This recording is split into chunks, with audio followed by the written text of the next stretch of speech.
Hi everybody, my name is Ben Sondgeroth and I am so thrilled to be here at Cami Connect presenting on a topic that is something I'm truly passionate about, and that's empowering student voice and choice in our classrooms with Cami.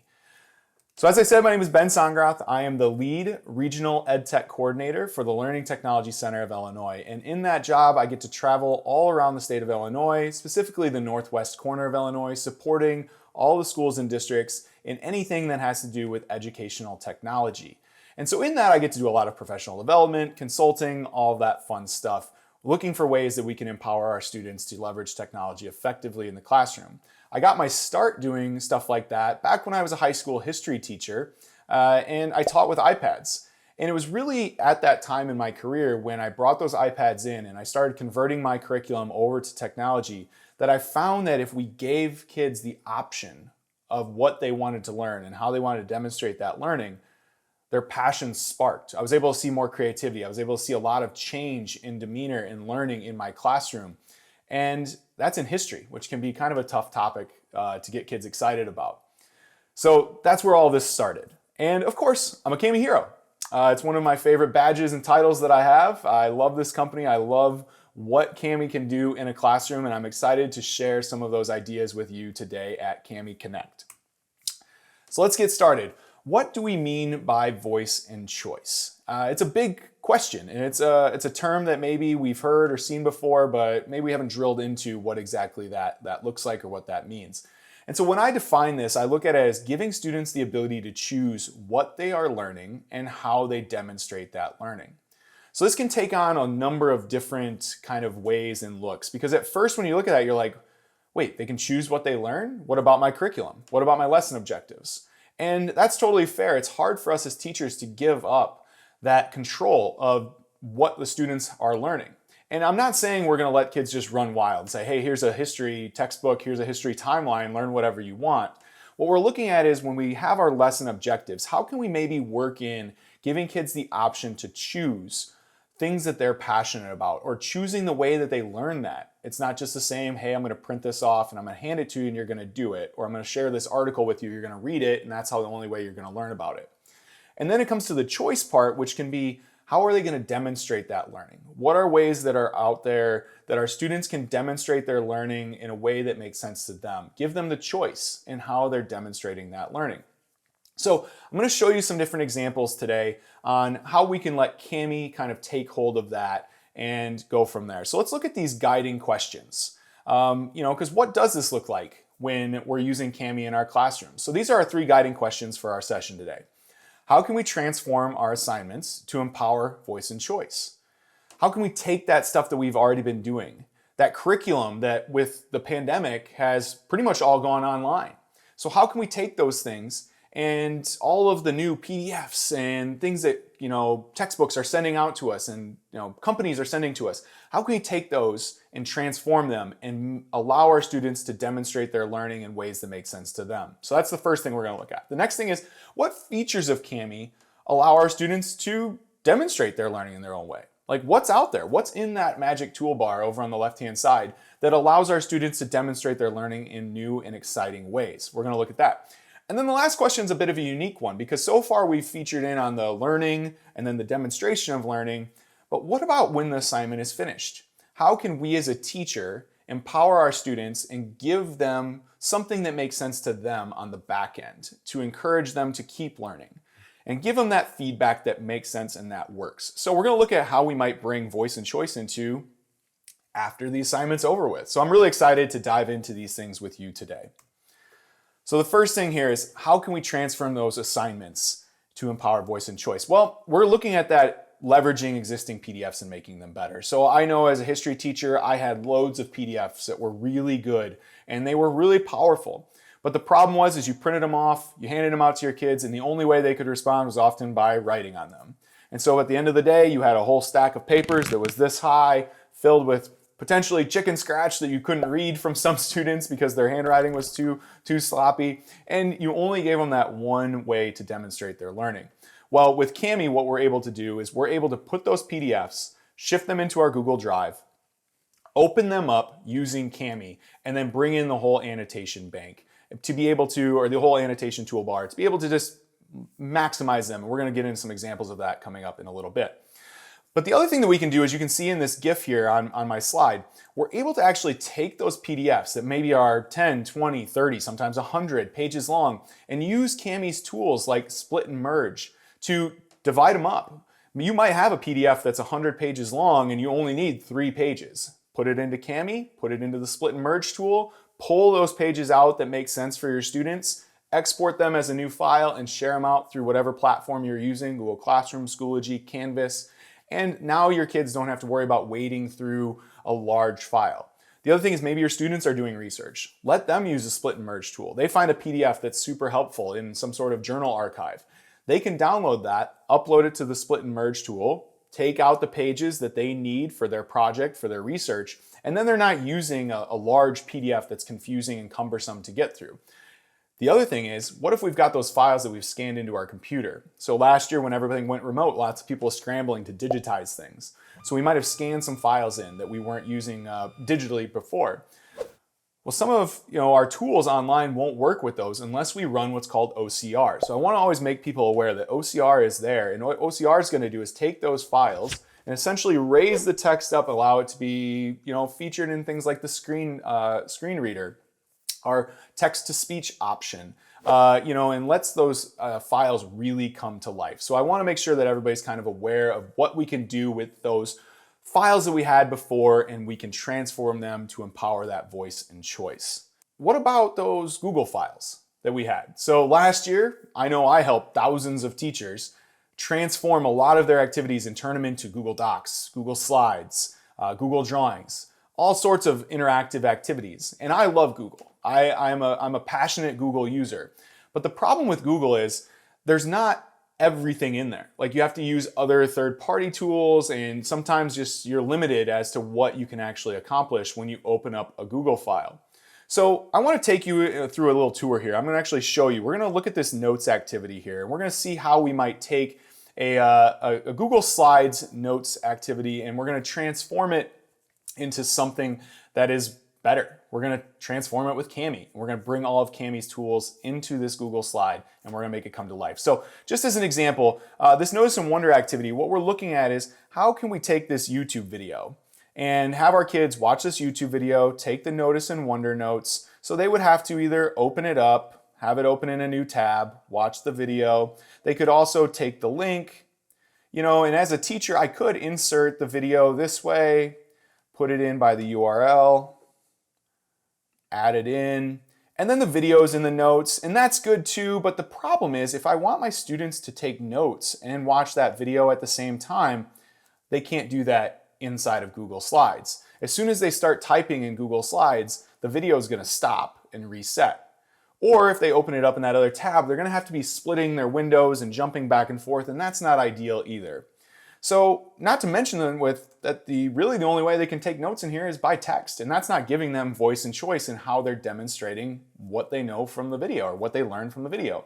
So let's do this. Let's go over to my Google Drive folder here, and you can see I have the Notice and Wonder notes file here. And so what I'm going to do is I'm just going to quickly right click on that, go open with, and then annotate with Kami. And when I do that, that's going to take that Google Slides file, that Notice and Wonder notes activity, and it's going to transform it into a Kami document. Now, I do have the link here that will take me to that YouTube page. But again, I want that video embedded in here, so that way my students don't have to be jumping back and forth when they're taking notes. So what we're going to do is we're going to take that copied link that I actually already have. We're going to go down to Add Media. And then Add Media is going to give me the option to now add in a YouTube video. And this is so cool that they were able to integrate this feature in here. So I've got that link. I'm going to paste it in, quickly hit this refresh link. You see the video comes up. It's even still timestamped with what I had in the Google slide. And I'm going to go ahead and hit next on this. And now I can drag and drop that video in. So I can put it down in the bottom corner. And what's awesome about this is my students, if they still want to take notes via text, they can go up to the text box, drop the text box into the I Notice area here, and then they can watch the video and take notes at the same time. So students are able to watch the video, take notes at the same time. That's incredibly powerful. So that way they don't have to pause, they could pause if they want to, but they don't have to. They can just keep rolling with it. The other thing is, what if they pause the video and they're not a big fan of typing?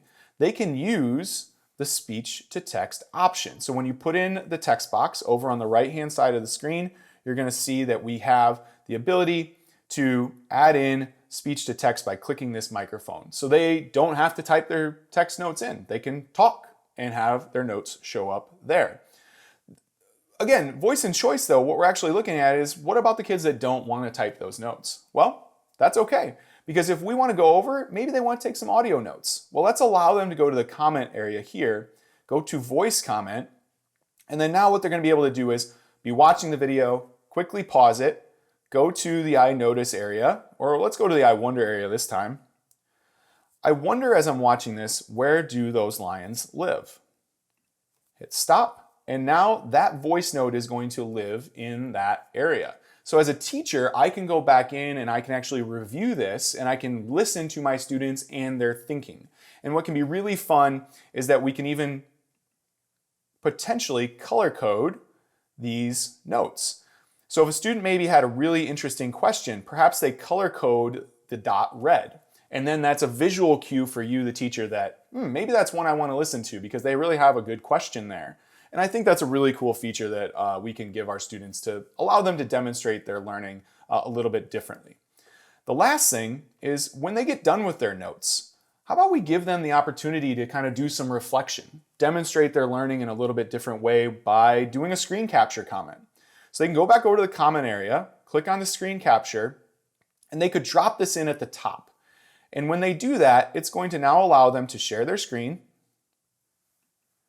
And then you can see it's doing a screen recording over here, and they can walk through and say, well, this is what I noticed when I was watching the video. And these were some of the things that I was wondering. And they might be able to then expound on what they were, thinking in the moment. And it can give them a good chance to reflect on that learning and, maybe spark some ideas for future discussion and future questions. So I really love this media comment option for doing something like giving our kids a chance to change the way they even do something like take notes. And I think that's really, really impactful. We just talked about this where we were adding YouTube videos and screen capture comments. Again, something that is amazing, awesome activities that we can use with our students in our classrooms. But let's maybe think a little outside the box, a little non-traditional here. What are some ways that we can rethink how we assess students or assign students activities to do? And so in this case, we're actually going to transform some assignments and look a little bit different here. Like, how about some creative writing prompts? So one of the things that I've seen that's super neat is this idea and concept of using emojis in writing. And I had a lot of fun thinking about this one. There's a lot of activities like this out there on the internet if you want to go out and look for some different prompts. This one made me smile because we're all on summer vacation right now. So maybe we have our kids come back. This is a good activity to get them warmed up, get them used to Cami. Hopefully they'll be back in our classrooms come August and September. And so what we're going to do is we're maybe going to partner kids up in class. Like we're going to have them do this and then we're going to use a partner activity along with this. But the emoji summer vacation story is going to be us asking our students to insert a text box into this Cami document that we've created and tell me the story of their summer vacation using the text box, using the rich text editor, and then using the emoji tool up in the top right-hand corner. This is really fun. There are a ton of emojis available to our students. They could tell a really elaborate story. If you wanted to get creative, you could also have them put text in and just use emojis in little bits and pieces of it, depending on how big you want this to get. Also, don't forget down here in the Add Media area, you can also have them insert images from a Google image search or even their Google Drive. Maybe they have pictures from their summer vacation and they want to add those in. By all means, let them drop some images into their story too. I think that could be a lot of fun. And then the last thing that we could maybe have them think about doing here is when they're finished, they partner up, as I said, but in this case, we're actually going to have them share the document with one of their classmates. Okay, so they're going to go ahead, share that document with their classmate, and think about this as an in-class activity. Cami doesn't have to be just for remote learning. Cami can be taking place in the classroom. So I might have my classmates slide over in their desk. I'll share my story with them. They share their story with me, and then I ask the students to interpret the story. So their challenge then is to open up their classmate's story, put a text box in at the bottom down here, and then type out what they think that story was. I could see this being a lot of fun with our kids, having a good time, getting creative with the emojis, and really having a lot of fun with it. So like I told my story here, write your cool story here, because X marks the spot, and then an exclamation point just to add some emphasis to it. So that was kind of my interpretation of the story. So again, different ways that we can kind of leverage some tools of Kami of getting kids to write differently, right? This is giving kids a whole new voice. Like we're asking them not to write with just text, but we're asking them to write with emojis, which could be a lot of fun. So moving on, what are some more of these features? Because we've covered a lot so far, but there's still more out there that are really powerful in letting our students express themselves and demonstrate that learning. So we've transformed our assessments, we've transformed our different assignments. Now what we're looking at is what can we take and have our kids do? And so in this case, I've actually got an activity here. This is one that I would have used with my high school history kids when we were studying, say, the Civil War and the Emancipation Proclamation. I love the Civil War. It's one of my favorite topics to study, so I kind of always gravitate towards this when I'm giving demonstrations because it just sparks a whole lot of fun for me. So the Emancipation Proclamation, obviously a very important proclamation given during the Civil War, and I want my kids to read it, study it, and then react to it. As far as demonstrating their learning though, or also choosing how they learn, this is an activity that I probably would have introduced. I would have either lectured for a little bit on it or had an open discussion on it before giving them the Emancipation Proclamation to analyze. But when I do this, I can set this document up to insert text boxes, and then in those text boxes, I'm going to put some extra directions in. So this is a PDF that I got from PBS. And so there's nothing crazy about it. It's just literally the transcript of the Emancipation Proclamation. So I need to add my own flair to this. So that way it's clear what I want them to do. So you can see I dropped in a text box at the top, but the thing that I did with this, and I changed it, was I made the background color yellow. And so it almost looks like a Post-it note. And that's because I wanted to stand out. Hey, students, this is the instructions. This is what I want you to do.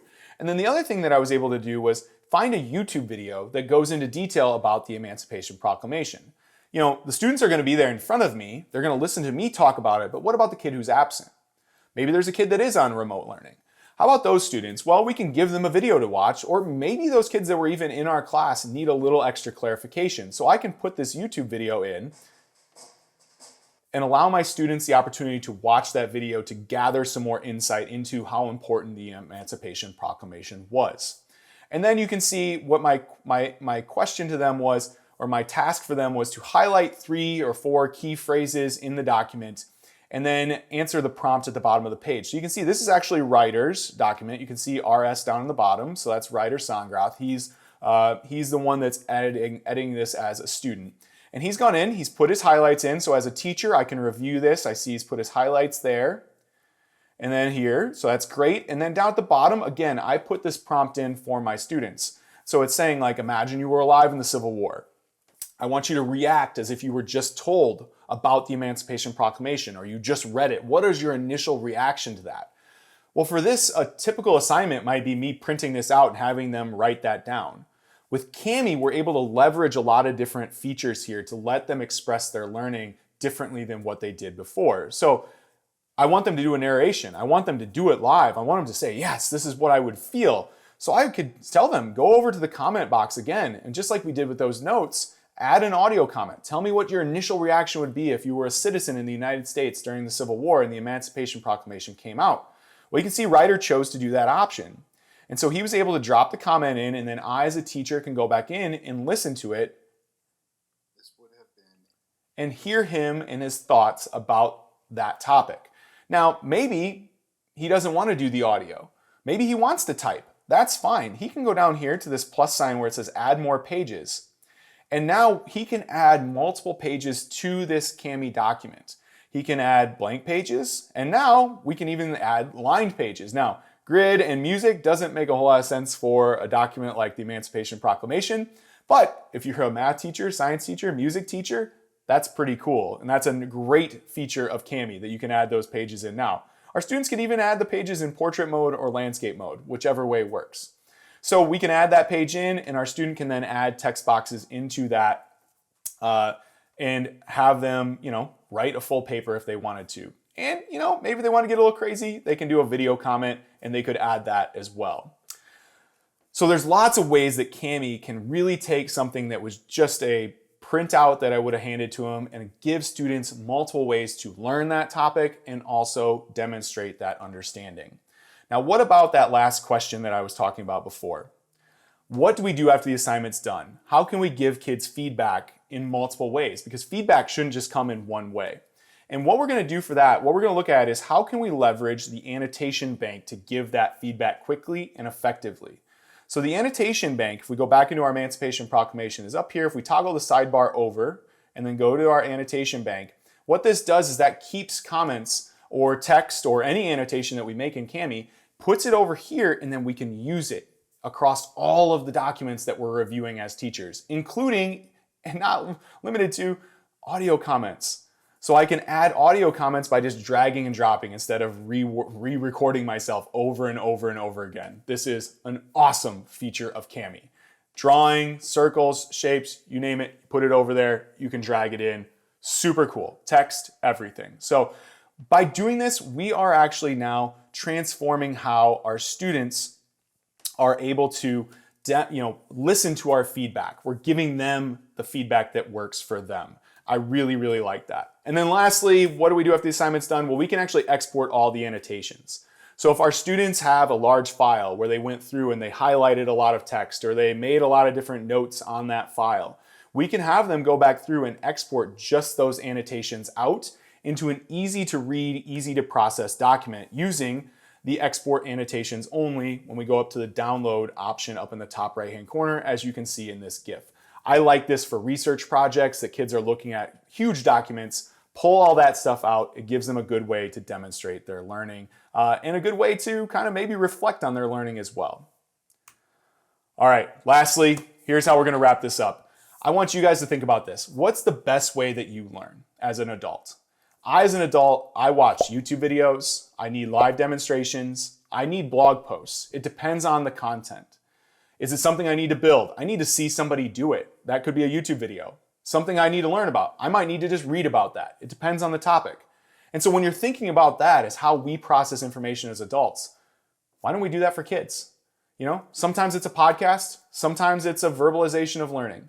So think about the ways that we learn as adults and think about how we might be able to empower our students to demonstrate their learning differently by giving them some voice and choice. Thanks for following along today. Thanks for watching at Cami Connect. My name is Ben Sondgeroth. You can follow me on Twitter at Mr_Sondgeroth, or if you want to peek inside my personal life, it's ben.sondgeroth on Instagram, where I post all the fun stuff that I do with my family. I'd love to have you follow me there as well. And thanks for watching, and Marcus, back to you.